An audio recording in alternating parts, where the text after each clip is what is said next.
Nam Mô Bổn Sư Thích Ca Mâu Ni Phật. Chào mừng quý vị và các bạn đã đến với Thiền Trà và Câu Chuyện Đạo, nơi chúng ta cùng nhau lắng nghe những câu chuyện Phật giáo nhẹ nhàng, sâu lắng, nhưng đầy trí tuệ. Mỗi một câu chuyện là một tách trà thiền, mời bạn cùng ngồi lại, thở chậm và chiêm nghiệm bài học vi diệu từ chánh Pháp. Hôm nay, mời bạn lắng nghe câu chuyện Đâu là sự thật.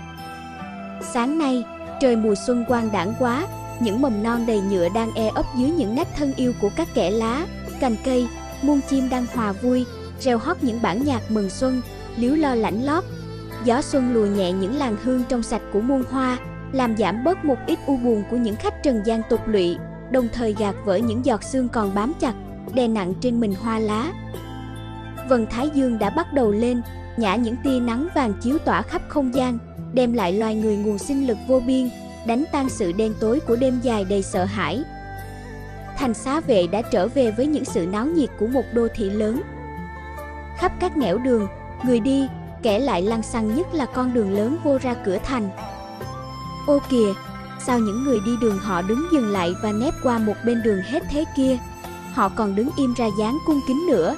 À, thì ra có Đức Phật từ vườn cấp cô độc vào thành Hóa Trai, đi gần đến họ. Phải, ai thấy Phật mà không cung kính cúi đầu cho được. Bước đi khoan thai, tướng người oai nghiêm, hùng dũng, sức sáng của trí huệ cao siêu, dường như không thể tìm tàn hết trong người, phải tung phát ra ngoài, thành muôn ngàn tia hòa quang rực rỡ.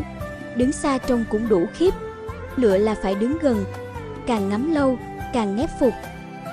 Đức Phật vào thành, theo đường phố, tuần tự hết nhà này sang nhà khác để hóa trai. Đi như thế ngót một tiếng đồng hồ, rồi bỗng nhiên Ngài đứng lại trước cổng một ngôi nhà khá sang trọng. Chẳng nói chẳng rằng, Ngài đứng im đấy thật lâu. Cửa cổng vẫn đóng kín và bên trong lặng lẽ tiếng người.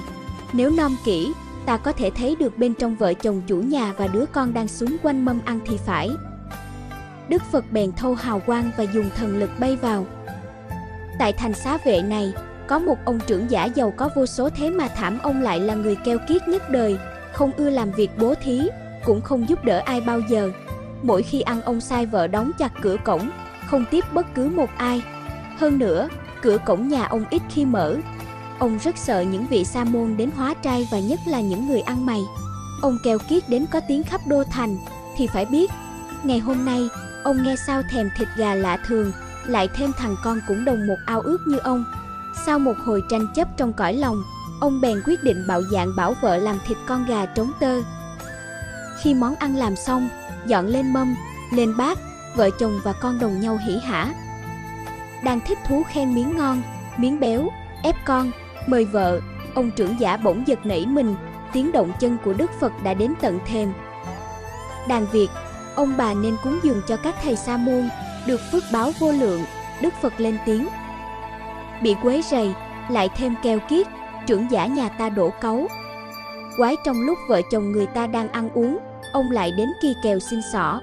Nếu biết sự xấu hổ, xin mời ông ra ngay cho.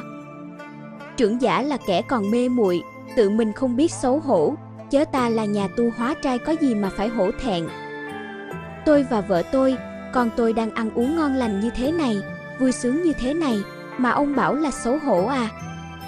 Trưởng giả giết cha để ăn, lấy mẹ làm vợ, nuôi nấng cung cấp cho kẻ oán thù, đã không tự xấu hổ, còn lên mặt trở lại chê ta là nhà tu hành không biết thẹn à?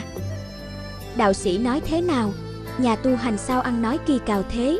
Tôi giết cha, lấy mẹ hồi nào? À, thì ra trưởng giả chưa hiểu gì cả. Con gà trống tơ đang dọn ăn trên mâm kia là cha của ông. Hồi trước vì bản tánh tham lam, keo kiết, nên nhiều đời phải sanh làm loài gà, để ăn bẩn cối xay để trả nghiệp. Vì nghiệp quả của ông ngày nay chấm dứt, nên khiến ông thèm, con ông lại đốc thúc. Vợ ông tuy phải buộc lòng bắt gà làm thịt, chớ khi giết bà ta vẫn đau khổ hung lắm, bởi dây oan nghiệp nhiều đời còn vương vấn. Đứa con của ông hiện đây, đời trước nó là quỷ la sát. Còn vợ ông bây giờ là mẹ ông hồi nhiều đời trước. Vì ái ân sâu nặng chưa dứt, nên ngày nay phải làm vợ ông để trả cho hết tình yêu thương tiền kiếp. Ông vì si mê không thấu biết căn nguyên, nên đành giết cha nuôi kẻ oán cừu, lấy mẹ làm vợ, thật là điên đảo luân thường. Chúng sinh vì nghiệp chướng che ngăn, tạo nghiệp, thọ quả, quay cuồng mãi mãi, sanh tử trôi lăn trong ba nẻo, 6 đường không ngày nào cùng tận, thật đáng hổ thẹn, đáng thương tiếc biết bao. Bạch Ngài phải làm thế nào để có thể hiểu rõ được và bậc người nào mới có thể thoát khỏi vòng khổ lụy của sanh tử, luân hồi, xin Ngài từ bi bảo cho chúng tôi thật muôn phần cảm tạ. Này thiện nam tử, những sự oan oan tương báo, tử khứ sanh lai, lặng hụt nổi chìm như thế, chỉ những bậc tu hành đã dứt trừ tất cả phiền não mê lầm, chứng đặng ngũ nhãn lục thông mới mong thoát khỏi. Còn ngoài ra đều khó tránh được sự trả vay của nhiều đời nhân quả. Ta này đã quan sát kỹ, thấy trưởng giả nhân tiền căn có gieo hột giống Phật vào thất điền, dù trải bao nhiêu kiếp luân hồi đền trả oan khiên, nhưng phước báo vẫn không mất.